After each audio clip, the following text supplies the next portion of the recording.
Hi everyone, so we're here at the Guitar Show in Calgary. We're just here with the event organizers here. Do you want to introduce yourselves, guys? Sure, I'm Gary Micklejohn. And I'm Scott Harwood. So what's going on? Like, how are we feeling about this year's show? Well, what's going on? It's the Calgary Guitar Show. And what's going on? A lot of people here enjoying the guitar community, checking out a bunch of instruments, checking out the community as a whole. It's we're going to have a performance by Sam Coulson here in a moment. So do you think people are excited to get back to this sort of thing? Yeah, it's been 3 years since we've been able to do a show, and we haven't seen a lot of these folks for a few years ourselves. It's great to see them. It's great to see the new things that they've come up with, and to see a lot of new faces and vendors that we have never met before. So people seem pretty pumped on the whole thing. Yeah, it's great. Yeah, just walking around, meeting all the kind of new guitar companies that have founded in the past few years. Like, how does that make you feel?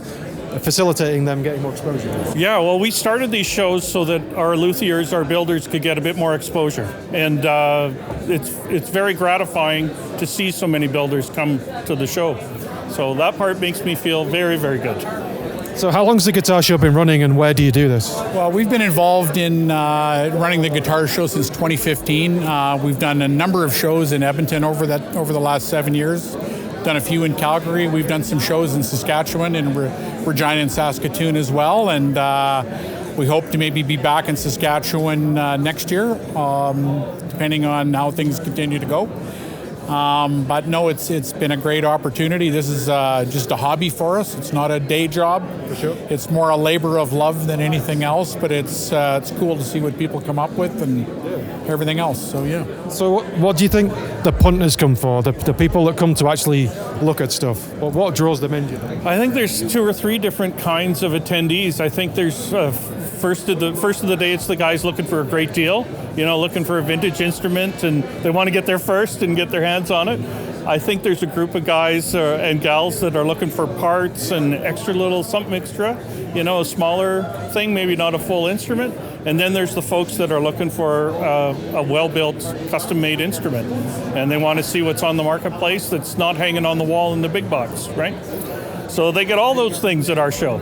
It's great, and you've actually also got people like Guitarworks here, who are a big retail company supporting. Yeah, I mean, the music stores are all part of the community. Everybody kind of serves a purpose, whether it's a retailer. Sometimes we've had distributors, builders, collectors, you name it.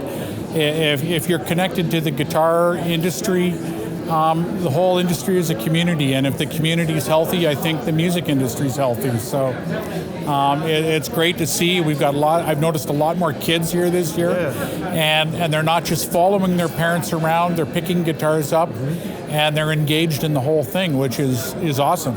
So I think it's great, because I was getting nervous a few years ago that guitar was fading out, and I think the past couple of years I'm really starting to see a turnaround. Do you think the kids are really... I think COVID actually created a bit of resurgence in the guitar market, and that's what the retailers tell me. People sat at home needing something to do, and they rediscovered instruments. So yeah, I think it's great. Yeah, It's awesome. Great. Well, thanks, guys. Enjoy the rest of the show. I think Sam's about to start, so thanks for letting us come down and shoot some footage, and we'll see you soon. We'll see you all next week. Yeah, thanks so much. We're here with Sam Coulson here at the Calgary Guitar Show. We're just going to chat through he's here to do a seminar talk kind of thing, and just your kind of background. So how did you get into guitar? Like, when did that start for you? I remember it was Christmas one year, and one of my friends got a guitar, and I just started listening to rock music, like a lot of Nirvana and stuff like that. And I saw his guitar, and I thought, that's the coolest thing I've ever seen in my life, and I want to go. So I think sort of the following Christmas I got one, and I borrowed a friend's in between, and I love it just as much today as I did when I started. So what keeps you busy guitar-wise like nowadays? Well, at the moment I'm teaching a lot. So I'm teaching... online stuff, workshops? Long McQuaid in Royal Oak. Yep. I teach guitar there a few nights a week, and that keeps me out of trouble. Yeah. Thanks. That's so funny. So, what kind of stuff are you teaching? Oh, man. One thing I like to do is I try to get the student to drive and tell me what kind of music they like. Because I remember taking piano lessons and having someone put a book in front of me and be completely bored and uninspired. Sure. So I try to get people to give me a list of songs they want to do. And if they don't, I'll teach them a lot of Beatles and a lot of Rolling Stones and Queen and stuff that I like. So you're here talking today. Like, what kind of things will people expect you to talk about? Well, I'm going to play a few tunes. I'm going to jam along with some blues stuff. I'm going to do sort of a Q&A. I'll probably talk a little bit about playing on the road and being on tour and how you can be a successful musician and stuff like that. I'm kind of winging it, to be honest. I think everyone is doing everything, to be honest. I'm hoping there'll be a few questions, so I've got something to talk about. That's good. But what are some of the fond memories of, like, you toured with Asia for a bit, for example? Yeah, I had such fun doing that. My favourite thing that we ever did with Asia was opening up for Jtree. Oh, awesome. And we did that for 45 dates around America, and that was such an education for me because Asia's a certain level, and it was great to do all that stuff with Asia, but Jtree is just maybe a couple rungs up. Sure. So to watch how they tour was inspiring, and I'm such a Neil Schon fan. I got up every morning and I sat and had a cup of tea and watched him sound check every day. I tried to squeeze every little bit of information I could out of that. I got to go for dinner with him one night, and that was incredible. I got to ask him loads of geeky, nerdy guitar questions. So what kind of nuggets did you get from him talking? What surprised you? I was talking to him about using a Floyd Rose because that's been something that I've used for a while, and of course he does. And some things that he said really stuck with me. He actually got, I think, one of 3 of the first Floyds, and he was telling me Eddie Van Halen got the other one, and Steve Lukather got the other one. So the 3 of them got them super early. And Jtree is such a keyboard dominant band. He talked a lot about being in tune. Being in tune has to be number one, because if the guitar's just a little bit out and you're against keyboards, everyone's going to know that you're a little bit out of tune. And he said something about how if you're playing in a trio, bass, drums and guitar, it kind of sounds better if you're a little bit out of tune, because you get that chorusy thing going on with the bass and all of that. But it was, really interesting to hear him talk about that stuff. That is a proper... I didn't even think of that, And Asia is such a sort of keyboard-dominant band too. So I think a lot of the struggles that I was having with tuning stability, it was really nice to hear him talk about those same things. And it's kind of needed to play that kind of stuff as well. Like, it's kind of a necessary evil to have a Floyd. 100%, yeah. So gear-wise, what do you turn to? What's your faves? I'm a Strat player through and through, and I've got a few Strats with Floyds on them. I've got a few Charvels, which are Strat style, and I've got a few Warmouth builds that I've done over the years, because that way you can have whatever you want, different kinds of wood and frets. I really like tool frets. That's something I'm really particular about. If it doesn't have tool frets on it, it's difficult for me to get the vibrato and the bending and all of that. You get a weird, like, scratching kind of sound. Yeah. So amps-wise, what do you go for? Today I'm running my little THR practice amp. It's a little Yamaha THR, and my back loves it. There's something to be said for light. Walk in and I've got my little lunchbox, and it's got 2 1/4-inch outs on the back, which will go into the PA, and it's super easy, so that's good. But if I'm doing something bigger, I've got a Victory V40 that I really like, and I sort of push the front end on that and hit it with a few pedals in the front. And just try to keep it simple.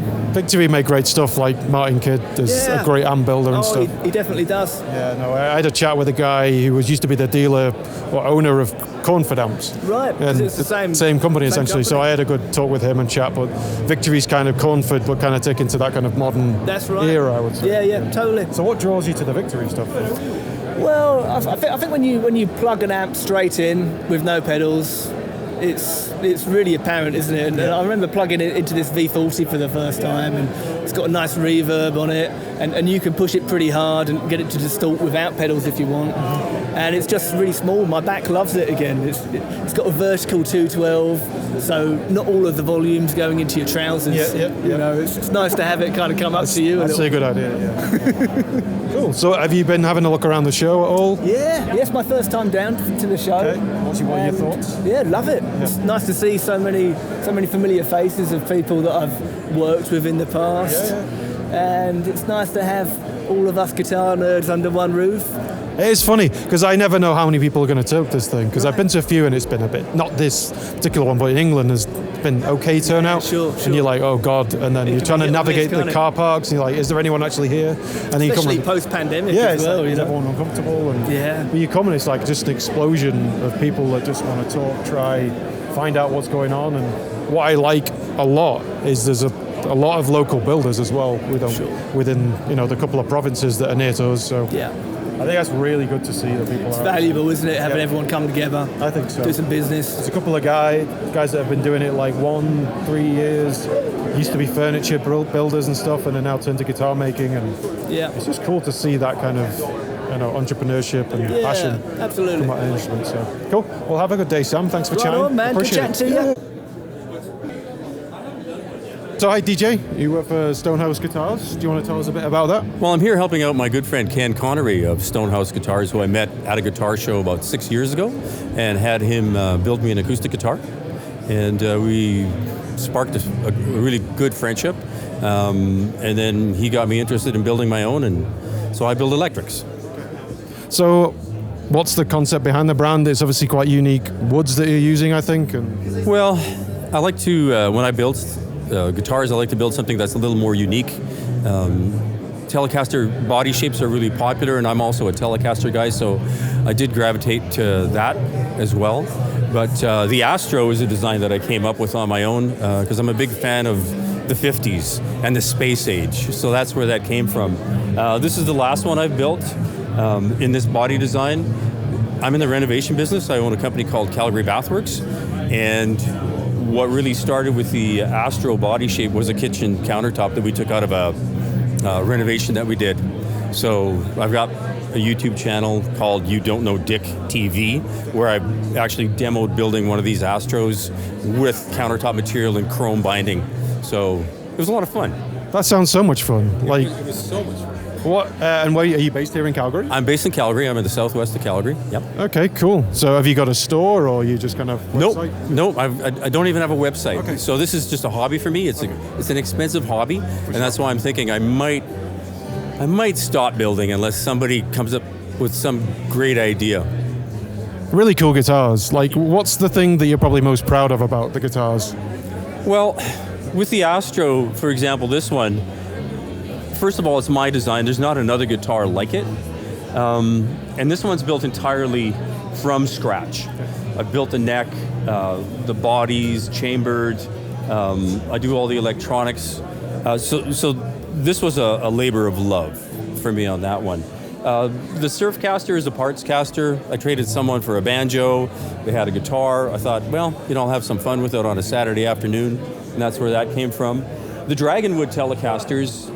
They're very cool, by the way. Yeah, you've got to be working out to be playing one of these. They come in at around 9 pounds, but Right. the sustain's incredible. Okay. And that was sort of brought about by watching Carmen Street Guitars, where the guy's building guitars in New York out of reclaimed wood. Yep. So I built one for my son for his 40th birthday, and the response to it was really, really very positive. So when this guitar show came up, in talking with Ken, he said, we need more guitars at our display booth. So I thought, heck, I'll build 3 more. And because I'm a guitar player and I do play a bit of bass, I thought, I'm going to do a short scale bass for a cool. guitar player, right? Yeah. So salt and pepper. Yep. And a maple neck. I love the hardware as well. It's like, did you consciously design it that way, or was it? Yeah, okay. So in going with the reclaimed wood look, and all the parts and all the materials on the guitar are brand new. So I've aged them in a combination of muriatic acid, salt, peroxide, things like that, to purposely look, to give them that patina and that age. And that's why they look that way. The pickups are made locally by Ken Holmes, whose company is called Ashcan Pickups.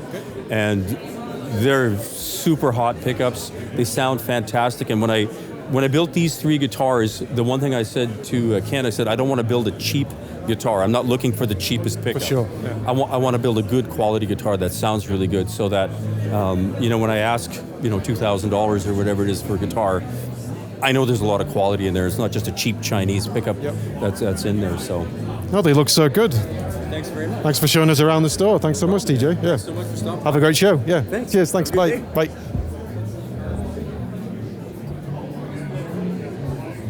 Hi, so we're here at the Calgary Guitar Show with Guitarworks. How you doing? I'm well, thanks. So who are you? My name is Reed. Reed. Yeah. So what do you do at Guitarworks? What haven't I done at Guitarworks is more the question. Are you the man? If you need the toilets cleaned, I'm your guy.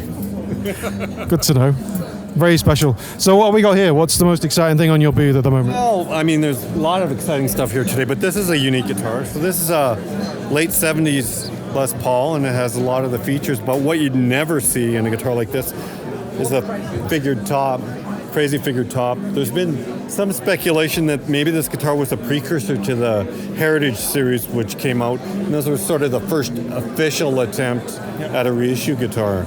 You know, so there's been some speculation that maybe this guitar was a precursor to that, and but it's got no special markings. It's a 79. Okay. Main USA stamp. You can see it's even got a figured maple neck. Wow. Yeah, it's pretty interesting. But we got lots of cool stuff to. So this is kind of the vintage area of the.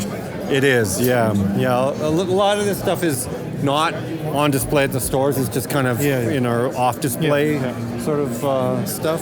So how are you finding people, are interested in the vintage? Like, what's people's appetite at the moment? I think people are very interested in vintage guitars. There's a lot of speculation from various sources that eventually the vintage craze will die because all the people who are old enough to remember these guitars or the artists that played them will be gone. But I don't know, is there still a demand for Picassos? Maybe not everybody wants one, but as long as there's enough people who do put value in that stuff. I think a lot of people are turning to the guitar, like maybe not as clued up on what was, but... Yeah, absolutely. I mean, vintage guitars aren't for everybody, but that's why there's so many different models. We've got modern guitars, we've got cheap guitars, we've got expensive guitars, we've got old guitars, we've got boutique guitars, and there's something for everybody. And I think that's the whole point of it, is that you find something that floats your boat, that makes you happy when you play it. So what floats your boat vintage-wise? Vintage-wise? I'll show you.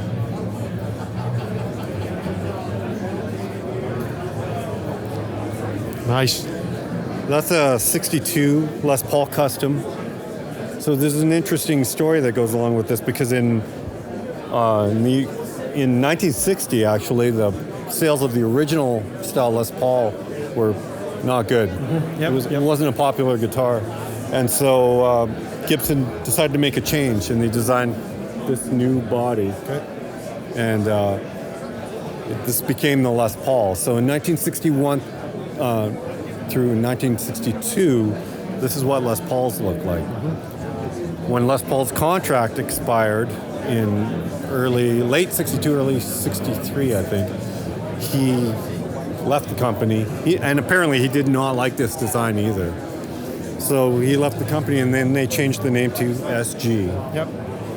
Solid guitar. So what does this for you? Or why this one in particular? Man, this guitar just has all the mojo for me. Okay. This is a classic era Gibson solid body. It's not a single cut Les Paul, they were still doing things the way that they had done them. The old Honduras mahogany, neck and body. These are PAF pickups, which are very valuable now. 3 of them, and there's just a vibe to a guitar like this that's really hard to replicate. I mean, Gibson Custom Shop does a hell of a job. Yep. And they do build a guitar that is true in a lot of ways to these old guitars, especially the new Murphy Lab stuff. But there's something when you hold a real old one. Yep. And I mean, that comes at a price. So again, it's something for everybody. Not everybody's looking to spend 20 to 30 grand on a vintage guitar like this. Not everybody's looking to spend 10 on a Murphy Lab either. But you can get this all the way down to an Epiphone. Do they get better as you go up? Yeah, probably. Yeah. Does it relate to that value? Maybe not. Yeah. No, it's interesting. I find it's an interesting world, the vintage guitar market, because there's so much range, and something that was even in the 60s at the time was felt as like not that amazing. And it's just that fact of time and story that just adds that kind of thing. Well, this guitar is a 1960 Les Paul Jr. Yep. This was a student guitar. In its day, this was the Squire guitar of the day, you know, or Epiphone, I guess, you know. It's amazing. Yeah. When you think of it in that term. Yeah, I heard there's... and you've got like the nitros like cracking and stuff, and it's like to a new guitar you'd be like, what the hell's this? But vintage just uses, people have had it, used it, story. Yeah, so, you know, there's... this was built in the same Gibson factory as the 59 Burst. Yeah. There's got to be something rubbing off that's good on that.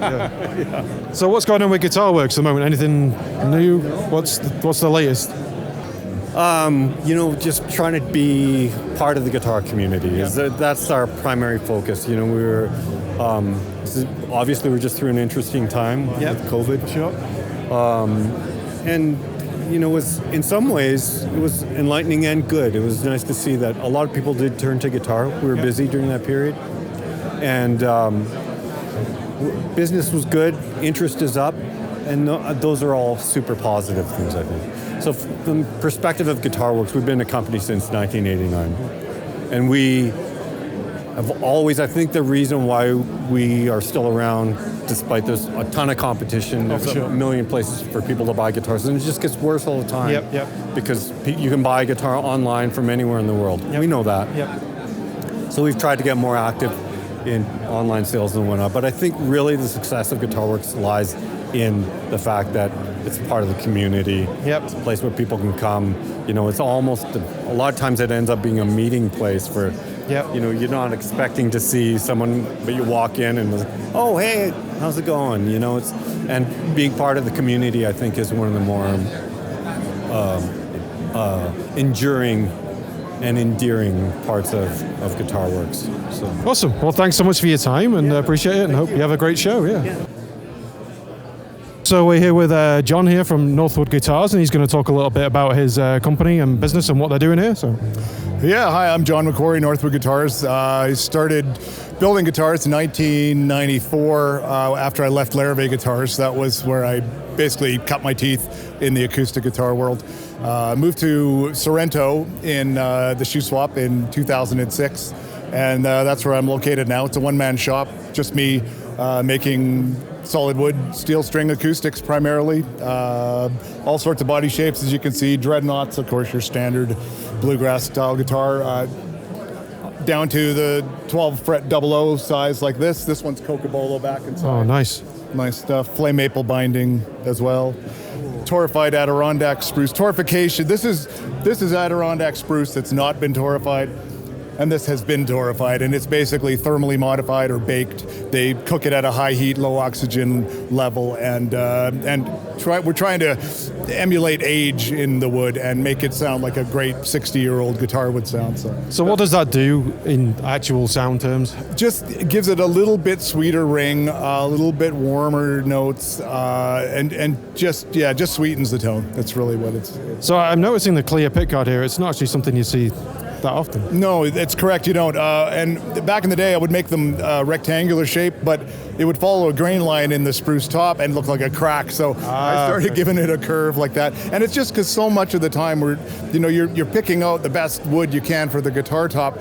Why cover it necessarily with a big tortoise shell or a black pickguard? So that's why I've done the clear. But I do both styles. If you prefer a teardrop pickguard, we do that as well. So what was the idea behind leaving Labyrinth and starting this? Why did you do that? You know what?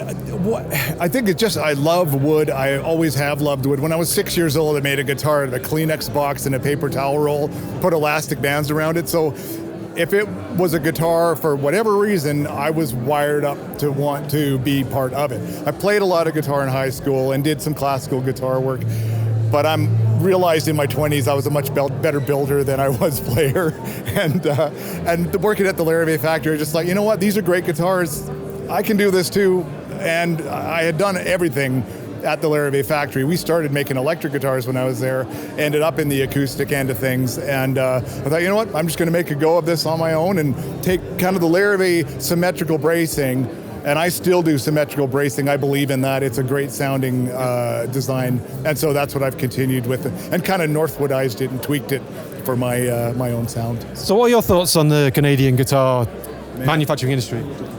There are so many, and again, a lot of this relates back to Larrabee. There are so many great Canadian guitar builders, Linda Manzer and David Weber, Morgan Guitars, Shelley Park, myself. I mean, it just goes on and on and on and on. And we all go back to the Labyrinth factory at some point, it seems. You know, he's kind of the man. Like, he's our father figure that we all can thank for kind of getting this going. But there's dozens and dozens of great Canadian guitar makers. It's pretty common now everywhere in North America to have great makers, but Canadian building, it's strong, very strong. Oh, it's interesting, and I moved here a few years ago and actually realizing how much there is here on offer. Yes, and we have great tone wood for the tops. I think that's a big part of it too. Lots of Sitka spruce, Engelmann spruce, Lutz spruce. Where my shop is located in the Shoe Swap in BC, Engelmann spruce grows around there. I'll grab a top and show you. I mean, it's just beautiful stuff. Clear, straight, tight, strong, no run out. Run out is that left-right look what you get on a guitar top. And beautiful stuff. So which is your kind of, signature, special, or key like guitar that sells well? Like, what's the most popular we're looking at here? I do real well with these. This is an auditorium model. Okay. I do them with different selections of back and side woods, but this is kind of my ode to my time at Labyrinth. John Labyrinth had his own body shape called an L body, and I didn't want to do a knockoff of that necessarily, but I wanted something that had some similar tendencies to it in appearance, and so that's what I've created with that thought in mind. And so what draws people to that, do you think? It's just it's not too much of everything, but it's a lot of what you want. So you have clear high end, good cut to the mids, and your bottom end's full and rich, and that's really what you get with this. Nice.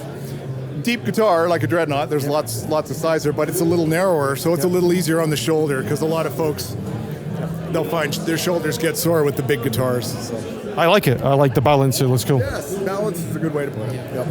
Thanks, John. Thanks. Appreciate your time. Thanks so much. Cheers. So much. Thank you. This is Levi from Labyrinth Guitarworks. He's going to talk about his kind of company and what he's doing in the guitar world. So, do you want to talk through kind of the concept of the company and then a few guitars, maybe? Yeah. So I've been doing this for a while. 5 years full-time guitar builder. Do setups and repairs. Based out of Red Deer. And all the guitars I have been doing have been kind of one-offs.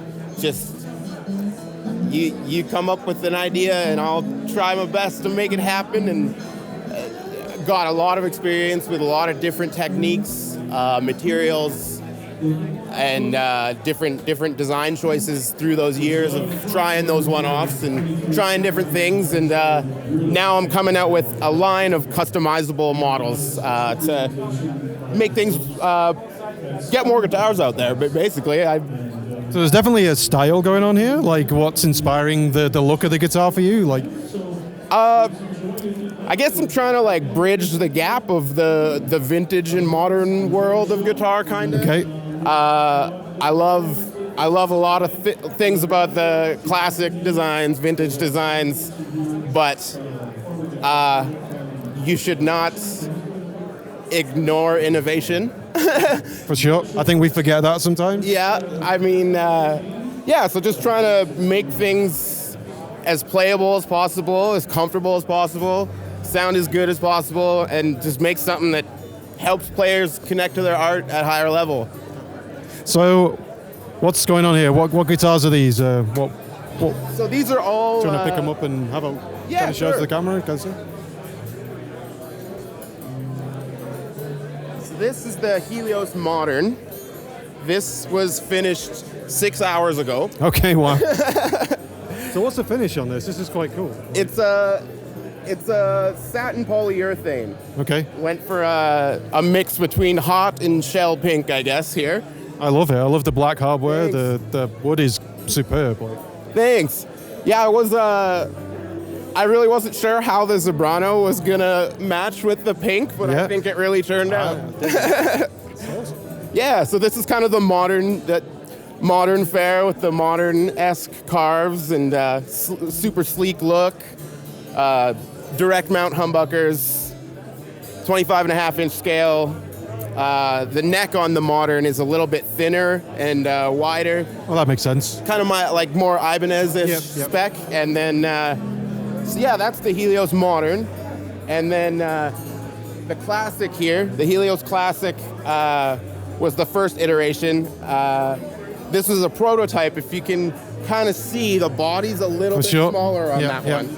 I tweaked that a little bit on these two. But yeah, the idea with this one was really focusing on bridging that gap between vintage and modern with 24 frets, 22 fret version available too. What's the wood here? Like Wenge fretboard. Oh, I've never seen that. Grain is really cool, actually.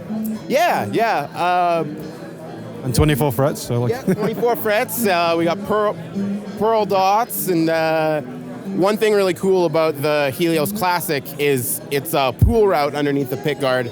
Okay. It's also on a quick connect system. So nice. If you bought this guitar, you could contact me for a loaded pickguard with humbuckers, P90s, whatever you want, and slot it in, kind of thing. No soldering required. Just that's neat. Connect it and put screws back, and you got a whole new sounding guitar.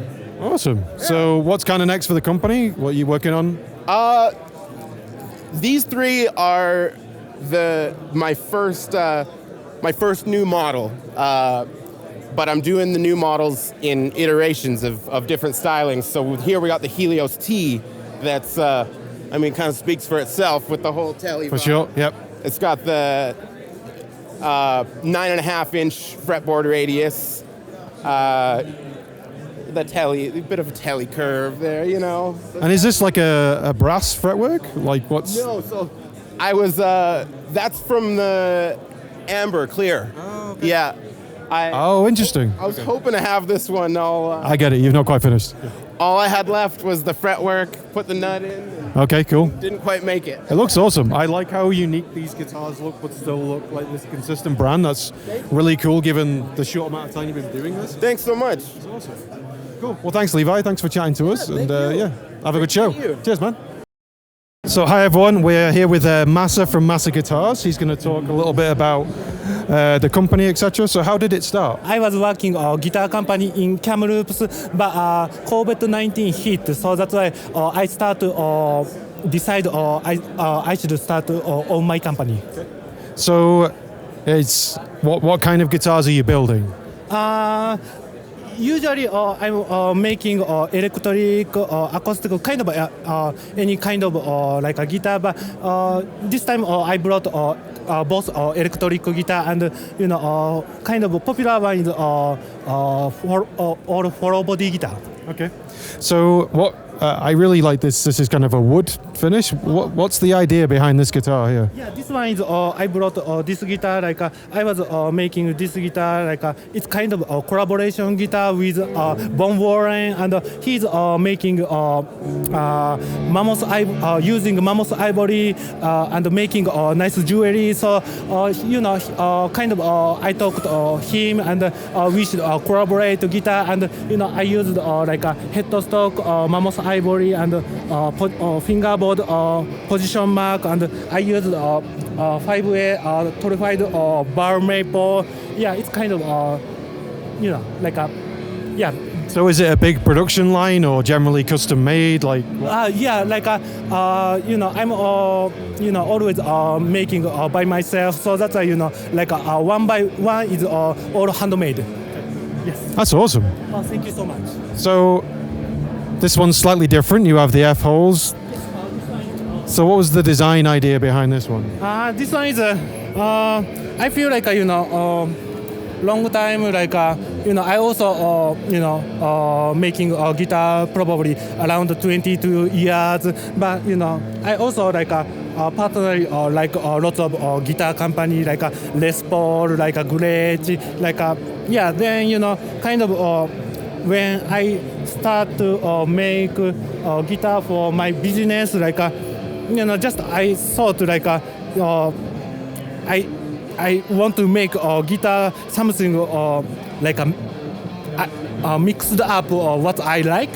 So it's basically like a kind of looks like a Les Paul shape, but it's original design and kind of Les Paul, Gretsch, and kind of follow body. And usually follow body is if we gonna connect to control electric stuff like through F4.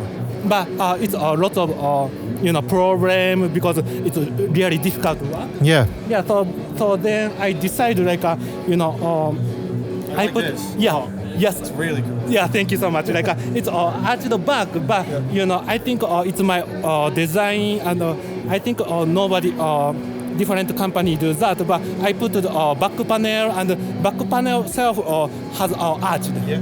So I think it's makes less problem for electricity. Interesting.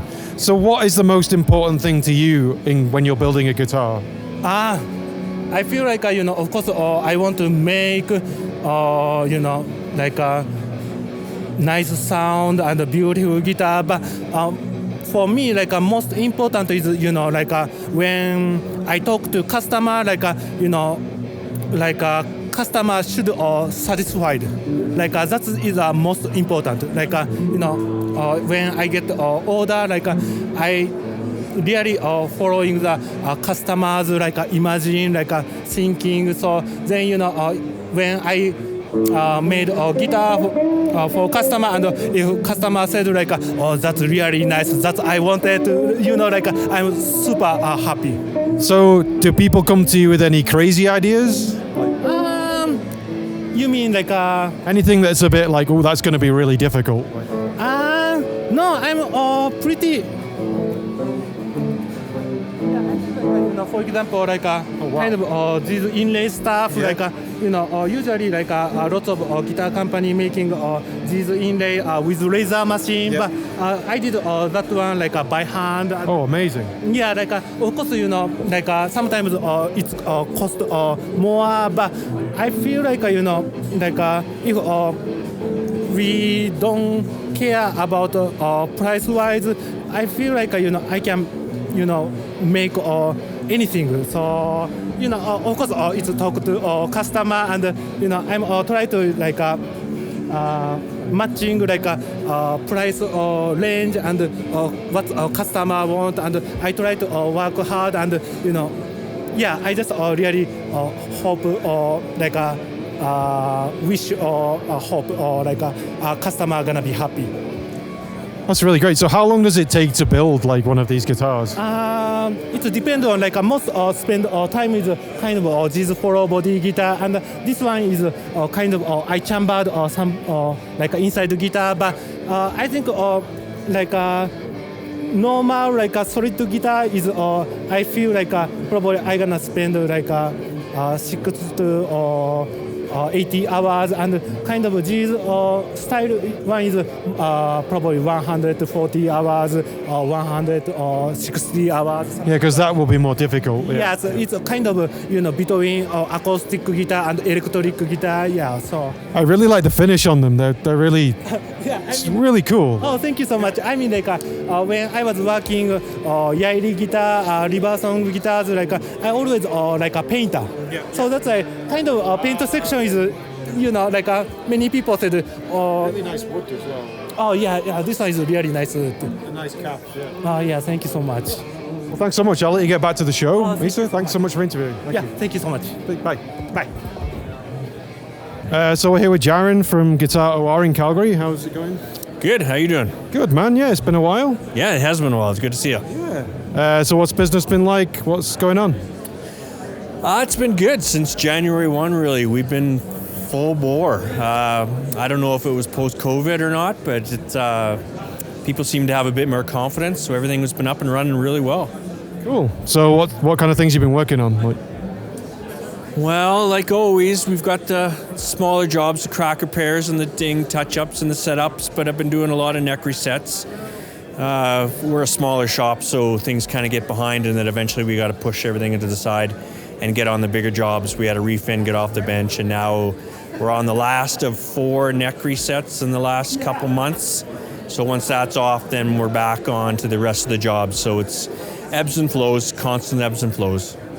Yeah, it's same with everything, I guess. But what's the most exciting about the guitar show for you? Have you been before? I've been before. This is probably the 6th or 7th time. I think I've been here since the start of it. So we obviously took a break with COVID, and now we're back at it. And it's good. It's just good to support the industry. That's the main thing. You know, you meet some people, you see a lot of good products, but the main thing is just to be a visual member of the scene. Healthy music scene, healthy guitar scenes, good for us, good for the city. That's great. So any interesting guitars you've come across recently, even at the show, or? Well, I haven't had a chance to check out the show yet. We're building now, so we're slowly getting into building. So when we can find the time, we throw a few hours at some jigs and set up. So we're going to do all handcrafted guitars. Acoustic, electric? Electrics to start off with. And the goal was to have one off the bench January 1, 2022. So that didn't happen, you know, but it's a good problem, I guess. We're just so busy. So organically, we try to spend time with it when we can.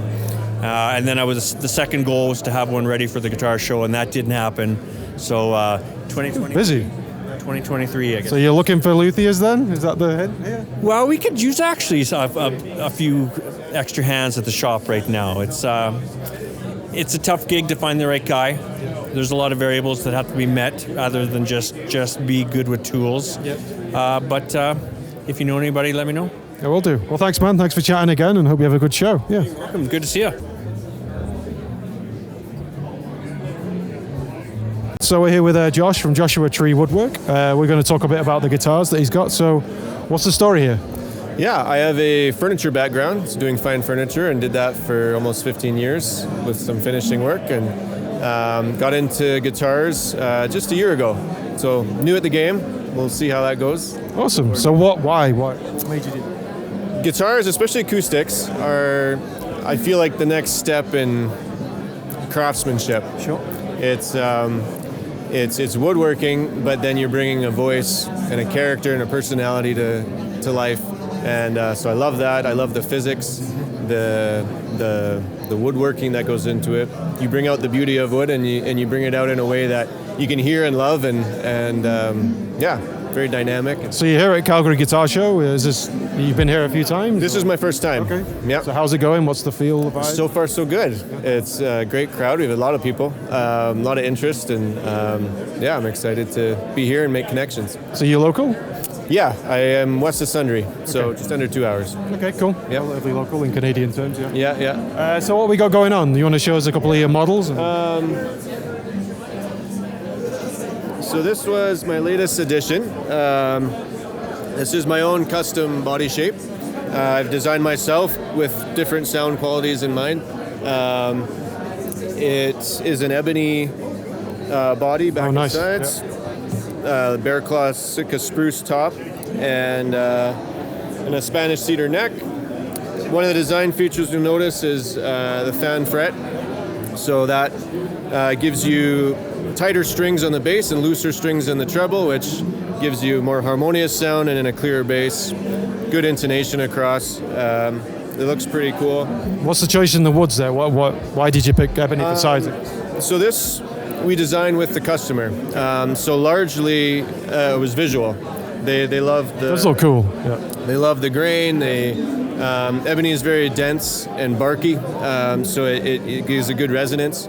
So it's a smaller width, but a very boomy, loud guitar with nice, clear, balanced sound. This is cool as well.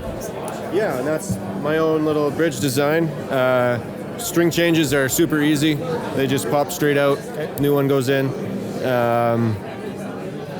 The fan fret requires custom positions, so yeah. Awesome. So yeah, what else is going on? What else we have? So the 3 acoustics I have are all custom builds based on my original design. Okay. So they're all fairly similar. Yeah. I can see you reaching for an electric. Here, this is an electric, so we'll go to a different world, an SG style. Nice, this is awesome. So this was interest in the wood, different designs we kind of came up with together, me and the client. Bixby as well. Yeah, they were able to pick all their favorite parts, and we put it all on one guitar. Yeah. So happy customer and an awesome sounding guitar. So what's the wood here that we've got? This is a spalted flame maple. Okay, yep. So spalting is the cool designs that are from decomposition, and the flame maple, and then it's got a dye that kind of blends in and matte finish. So is it? Seems quite thin neck, is it, or like? It's very playable, but not. It's there. Yeah. Gives you good support. Yeah. So Nicely balanced. So you go for Seymour Duncans here. What pickups did you go for here? These are Seymour Duncan Screaming Eagle or Screaming Demon. Demon, yeah. Yep. Bixby push-pull pots. So you can split the coils on the pickups. Yep. So you can customize so much. Yeah. So what's the process of someone ordering a guitar from you? So the process would be having a meeting, and I meet you with you personally, and we'd go over what you prefer for neck shape, your hands. This guitar was made for a little Filipino lady, so it's smaller body, it's got an arm bevel. What's your budget? What do you like for visuals? And how long does it take, like electric, acoustic to? So an electric, this one was about 2 weeks. Okay. So yeah, pretty good, not too bad. The acoustics are about a month to 6 weeks to build. Yeah. That doesn't include all the planning and all that kind of stuff. But so where do you source the woods from? Is that? The woods I try to do mostly local Canadian stuff. Yeah. So there's a few suppliers from Saskatchewan and BC, and then out on the East Coast for pickups as well. Awesome, great. Local. Well, thanks for chatting, Josh. I appreciate it. Thank you. Adam, how's it going? Really good, man. Good to see you again. So what's been going on in the world of tree picks? It's been great, man. It's nice to be back here at the show. It's it's the first one since before COVID, so it's really good. We're doing great, man. We got some different shapes that we've been working on, and a few different woods. So things are good, man. Really good. So what's in terms of the woods you're using now? Why those? The newest one that we've got is ebony. That's guitar players know that. Yeah, it's a really, really hard, dense wood. You see it in a lot of fingerboards, on acoustics. We make bass picks out of ebony. So that's sort of the newest one. We're actually working on a pick for mandolin out of ebony as well. And the last newest sort of thing we do is this guy right here. We call it the triangle, but it's made out of purple heart, but it's a little smaller than your standard triangle. Okay. And we had a few requests for that, so it's kind of cool because you get like the three corners. Yeah. So you get sort of like 3 picks in one. So. Yeah, it's a good idea. Yeah, man. So what else is going on? How's the brand doing? Yeah, really good. It's COVID was really tough. It was great for sort of online sales, but the retail thing kind of killed it. Yeah. And all that's coming back now. So that's really nice. Like the stores, they're kind of getting confident, and like they were really nervous and reluctant to place, orders and stuff, and that's coming back. So that's really cool. So who's grabbing you in the stores? We're in all the Guitarworks in Calgary. Yep. Long McQuaid in the east. A Pratt, they're in the northeast as well. So they all have them. They don't have as much selection as their website, but they all have a decent sort of wide range selection. But yeah, the website's, I still tell people, like the best place to go, and because you literally get everything we have there. So what's the most best-selling pick at the moment? Probably our best seller on the website is what we call the guitar sample pack. So it has like one of 5 picks of 5 different woods for guitar. Our most popular wood is probably the maple one, maybe the zebra. They're pretty versatile. Like they'll work on sort of anything. They do good on like steel string, nylon, acoustic, electric, whatever. So that's like a really good sort of like all-around pick. Awesome. That's great. So how's the show going? Oh, it's great. Yeah, it's been really good. It feels noticeably busier than previous years. I think people are just pent up and excited to be back. So yeah, it's having a great time. It's awesome. Well, good to catch up, Adam. I know you got to get back to it. So thanks again. Pleasure. Yeah, cheers, man. Yeah. Catch you a bit.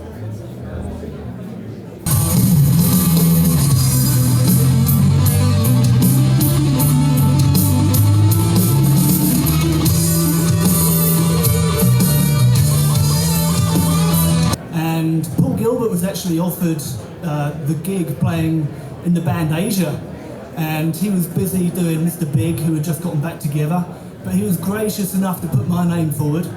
So I got to play in that band for 7 years. I got to tour the world pretty much, we did Japan and around Europe.